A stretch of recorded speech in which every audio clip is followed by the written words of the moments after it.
Greetings and welcome. How are we all feeling at this moment? Today's topic is on inner healing, and inner healing is the only way to heal. It's the only way that we can fully recover, move on, go on our journeys, and learn about life. Inner healing is very difficult because a lot of us struggle in our inner relationship. We can either be our own best friend or our own worst enemy. But sometimes we are stopping ourselves from healing because we either don't believe in healing or we don't believe we are worthy of healing. But inner healing has so many benefits, and it is the only way for you to truly let go, to move on and create a better life for yourself. The thing is with healing is that it's an internal battle. It's a silent battle. It's something that happens inside of us. And it's not always something that we can relate with others. Sometimes it's a very private thing for us to heal. And inner healing happens in the dark. It happens one side where no one notices, and we tend to withdraw a bit when we are practicing inner healing in order to avoid vulnerability and to avoid getting hurt while we are vulnerable because we are healing. And it's a very, very extreme internal battle, and it's something that we have to fight every day for the rest of our lives in order to make meaning and have good value in our lives. And it also helps increase the quality of your life. Inner healing is healing the inner child. That part of you that was very young, very susceptible, and who has experienced pain, rejection, abandonment, being ignored. It's about healing that small part of yourself that has been hurt over the years.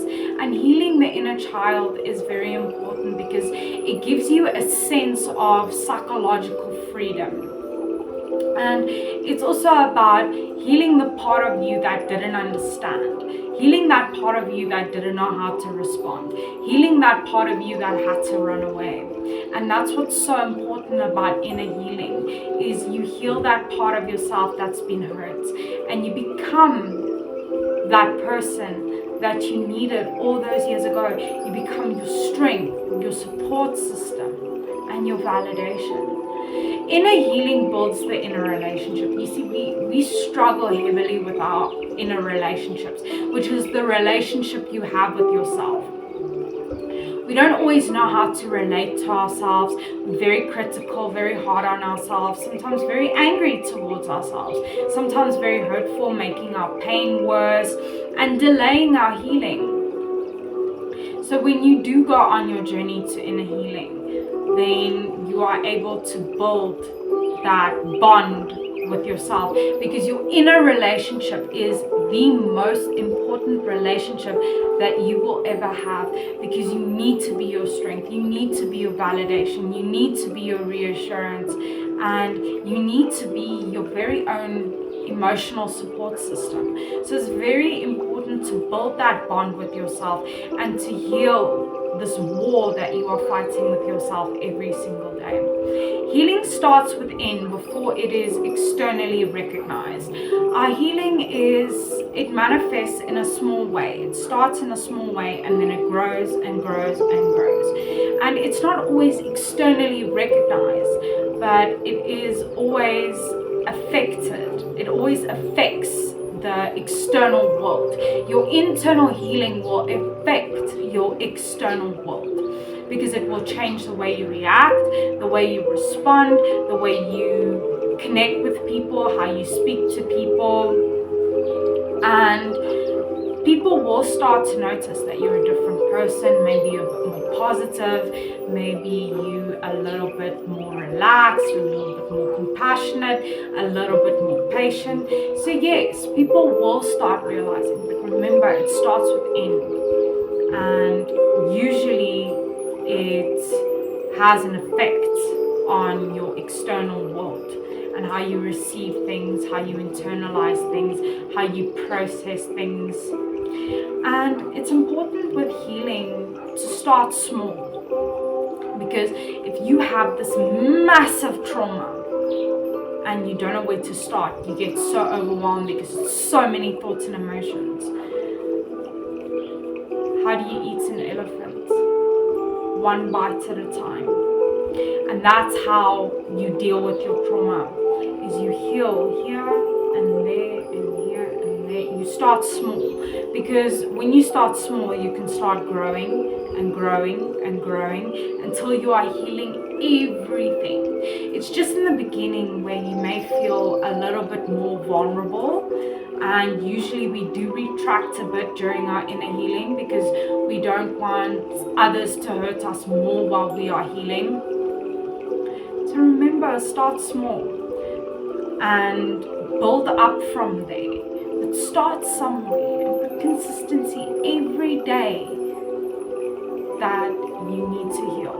And every single day, because your healing is up to you. Your healing is in your control. Your healing has to do with your own self-management and your own self-regulation.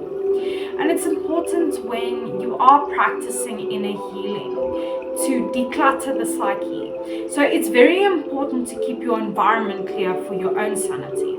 But the same is for your mental environment. Because when we become very cluttered in our psyche, then we become overwhelmed, overstimulated. There's less space for us to grow and develop. And when you start throwing out old junk and you start letting go and moving on and moving forward, then you will find that you have more mental clarity. And when you have more mental clarity, your healing is more easily understood and you become more receptive to it, because there's not this old junk that's cluttering up your mind and taking your attention away and distracting you and confusing you and being all over the place. That's why it's important. Declutter the psyche for your own sanity and your own space, because we need space to grow. We need space to develop. It can't happen in one small place. Healing is a lifelong journey, and that's something that people don't understand. You can heal from things in your past, yes, but you're going to be hurt in your present, and you'll have to heal from that in the future. And that is the only way to secure your quality of life and to feel happy and fulfilled, and not to become complacent and full of anger and hatred. And it's worth it though. It's really, really worth it, because it lightens the load on your back, so you don't feel so heavy and weighed down.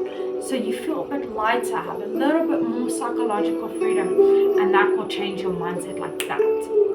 Don't carry around old pain. As I said, declutter the psyche. It's important that you let go of old pain, because if you take that into your present, you're going to create more of that in your future. And inner healing is the only way that we can let go, the only way that we can move forward, and the only way that we can grow, and the only way that we can work through things. And healing can only be done in the present, because we only exist in the now. What you do in the now for your pain and your healing will have a great impact on your mental state in the future, and how psychologically free you are, and how you feel overall, your well-being. Healing can only be done in the now. But if you heal in the now, it's going to greatly impact your future in such a positive way, and you'll create new opportunities. Remember, when it comes to inner healing, work on how the past affects you in the present. Focus on the feelings that you are experiencing from the past that you are feeling in the now. And that's why inner healing is a journey, but it's worth it. It's important for your own self-development, your own self-concept, your own self-esteem, and it's the only way that we can truly be psychologically free. So remember, you are unique and valuable. Take care of that stunning person. Stay strong wherever you're from. You are worthy.